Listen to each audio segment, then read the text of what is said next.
Hello everyone, मैं रमेशी Meena, assistant professor botany. पिछले topic में हमने समझा था कम्युनिटी इकोलॉजी। अभी हम चर्चा करेंगे कैरेक्टर्स ऑफ कम्युनिटी इकोलॉजी, समुदाय के लक्षण। समुदाय के लक्षण दो प्रकार से डिवाइड किए गए हैं। विश्लेषणात्मक लक्षण यानी एनालिटिकल कैरेक्टर्स एंड संश्लेषणात्मक लक्षण या सिंथेटिक कैरेक्टर्स। विश्लेषणात्मक लक्षण पुनः दो प्रकार के होते हैं, गुणात्मक लक्षण और परिमाणात्मक लक्षण। गुणात्मक लक्षणों में फिजियोग्नोमी या स्वरूप, वनस्पति का स्तरण, जीवन शक्ति, घटना विज्ञान, बाहुल्य, सामाजिकता और जीवन रूप 7 टाइप्स में डिवाइड किया गया है। जबकि परिमाणात्मक लक्षण 5 प्रकार के होते हैं। ये प्रमुख है आवृत्ति, बाहुल्य, सघनता, आवरण तथा आधार क्षेत्र और प्रमुखता। संश्लेषणात्मक लक्षण पुनः 3 प्रकार के होते हैं, उपस्थिति तथा स्थिरता, वासनिष्ठता और प्रधानता। उपस्थिति तथा स्थिरता में पुनः 5 समूह हैं, दुर्लभ, विरल, प्राय उपस्थित, अधिकांशतः उपस्थित और सदैव उपस्थित। वासनिष्ठता या संलग्नता में अजनबी, उदासीन, वरीयता वाली जातियाँ, वर्णात्मक जातियाँ और विशिष्ट जातियाँ। देन प्रधानता तीसरा लक्षण है। एनालिटिकल लक्षण पादपों के विश्लेषणात्मक लक्षण हैं, जो 2 प्रकार के हैं, गुणात्मक और परिमाणात्मक। सबसे पहले हम अध्ययन करेंगे गुणात्मक लक्षणों का। तो गुणात्मक लक्षण या क्वालिटेटिव कैरेक्टर्स, उनके गुण क्या है, किस प्रकार के लक्षण हैं, ये गुणात्मक लक्षण हैं, जो पुनः निम्न प्रकार के हैं। स्वरूप या फिजियोग्नोमी, ये जो वेजिटेशन होती है उसकी बाहरी दिखावट होती है, बाहर अपीयरेंस है। इसमें पादप समुदाय को सभी प्रभावी जातियों के वृद्धि रूपों द्वारा निर्धारित किया जाता है और इसे एक शब्द के द्वारा भी व्यक्त किया जा सकता है। जैसे किसी समुदाय जिनमें ना झाड़ियों के साथ विशाल वृक्ष प्रभावी जाति है, तो उसके भारी दिखावट के आधार पर हम कह सकते हैं कि यह एक वन है। इसी प्रकार से किसी में जैसे बहुत सारी घास है तो उसको घास स्थल कहेंगे। कहीं पर जैसे डेजर्ट है, कुछ इधर उधर की झाड़ियाँ हैं, मरुस्थल की पादप है, तो उसको मरुस्थल कहा जाता है। इस प्रकार के जो भारी दिखावट के आधार पर यदि किसी पादप समुदाय का एक ही नाम रखा जाए तो वह फिजियोग्नोमी या स्वरूप कहा जाता है। सेकंड है वनस्पति का स्तरण, स्ट्रेटिफिकेशन ऑफ वेजिटेशन। तो स्तरण एक व्यवस्था है जिसमें जो विभिन्न जातियों के पादप है वो उसके एनवायरनमेंट में जो उपलब्ध भौतिक और कार्य सुविधा होती है या परिस्थितियां होती है, उनका अधिकता से उपयोग करने के लिए उदग्र यानी खड़ी परतों में व्यवस्थित रहते हैं। पादप समुदाय में सभी पौधे समान ऊंचाई के नहीं होते हैं। कुछ झाड़ी, वृक्ष, घास, शाक इस प्रकार की होती है। तो ऊंचाई की दृष्टि से अलग अलग पौधे अलग अलग स्तरों में व्यवस्थित रहते हैं। उदाहरण के लिए हम देख सकते हैं कि किसी घने वन में पादपों के कई स्पष्ट स्तर पाए जाते हैं, जैसे सर्वाधिक ऊंचाई वाले वृक्षों का स्तर, झाड़ियों का स्तर, शाकीय पौधों का स्तर, भूमि पर शैवाल, लाइकेन आदि का स्तर। ये स्तर एक स्तर तक निश्चित क्रम में पाए जाते हैं। वनस्पति का यह स्तरीकरण प्रकाश, वायु, नमी व अन्य पर्यावरणीय कारकों का अधिक से अधिक उपयोग करने के लिए होता है।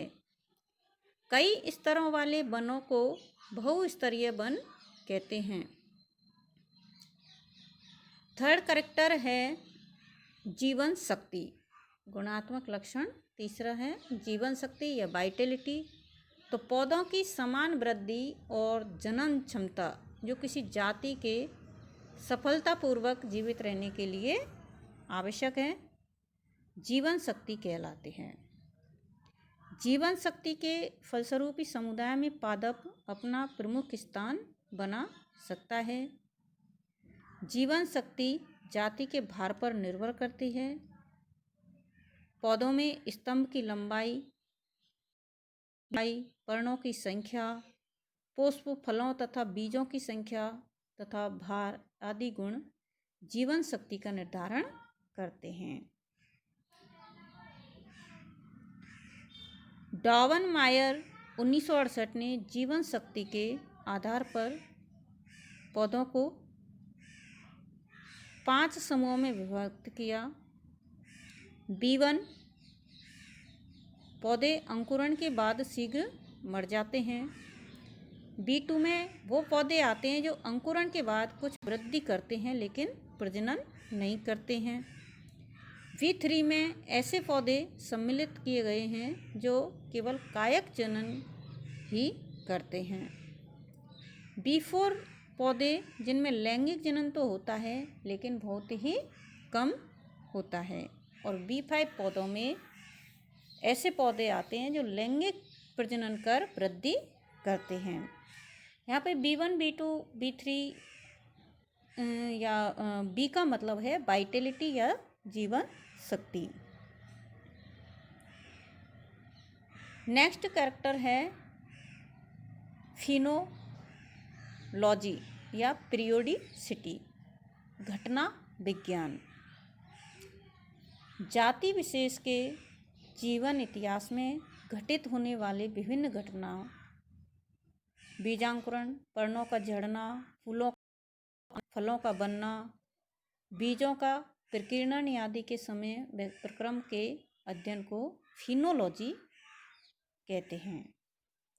फिनोलॉजी के अंतर्गत व्यवस्था एवं विविधता का अध्ययन किया जाता है। समुदाय के सभी पौधों के बीजांकुरण, वृद्धि, पुष्पन एवं फलन के समय में अंतर होता है।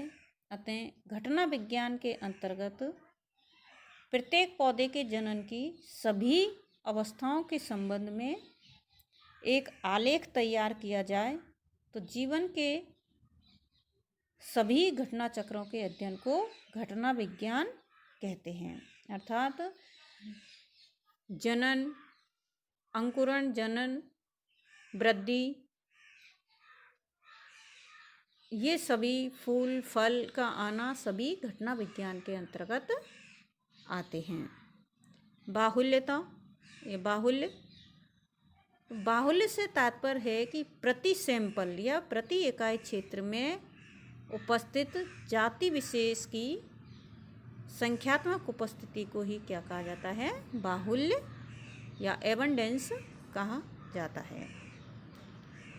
पौधे किसी भी आवास में समान रूप से वितरित नहीं होते हैं, बल्कि छोटे छोटे समूह वे अलग अलग संख्या में पाए जाते हैं।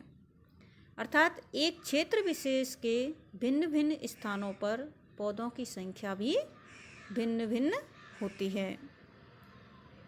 पौधों की संख्या के आधार पर एबंडेंस को 5 अनुमानित वर्गों में विभक्त किया गया है। Very rare, rare, common, frequent and much frequent.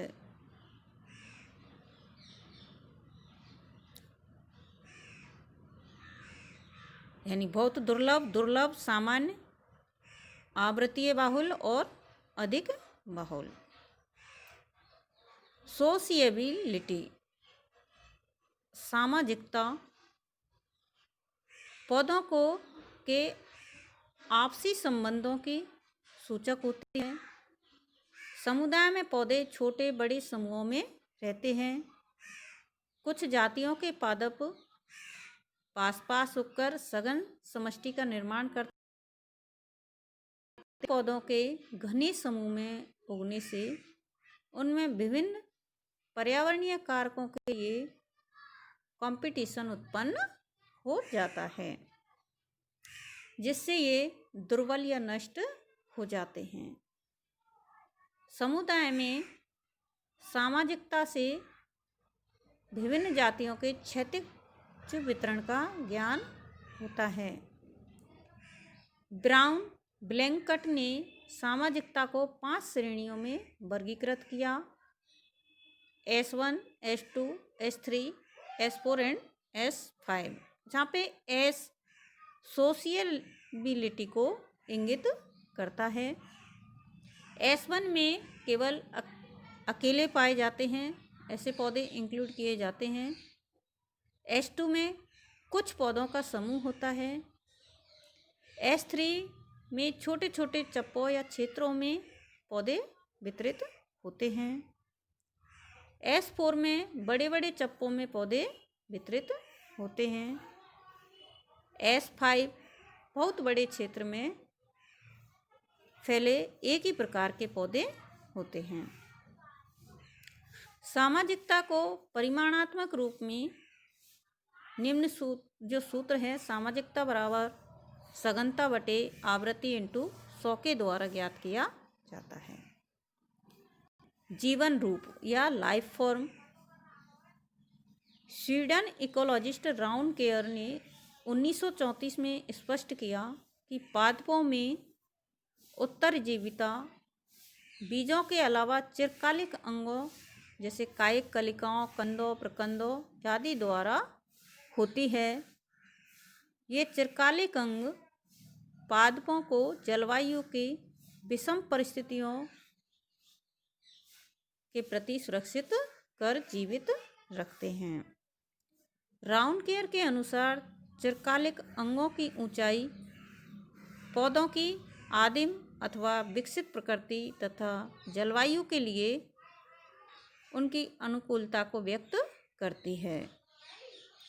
राउन care ने चिरकालिक अंगों की विविधता के आधार पर समुदाय के पौधों को 5 जीवन रूपों में बांटा। ये 5 जीवन रूप है: फेनिरोफाइट्स, केमीफाइट्स, हेमीक्रिप्टोफाइट्स, क्रिप्टोफाइट्स एंड थीरोफाइट्स। फेनिरोफाइट्स या व्यक्तोद्भिद ये अधिकतर वृक्ष हैं।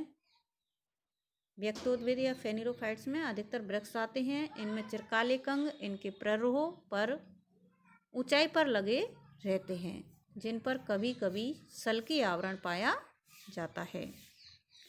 उष्ण कटिबंधों में इनकी बाहुल्यता पाई जाती है। ध्रुवीय क्षेत्रों में इनकी संख्या कम होती है। सल्क युक्त या सल्क विहीन कलिकाओं वाले सदाबहार पौधे या सल्क युक्त कलिका वाले पर्णपाती पौधे भी हो सकते हैं।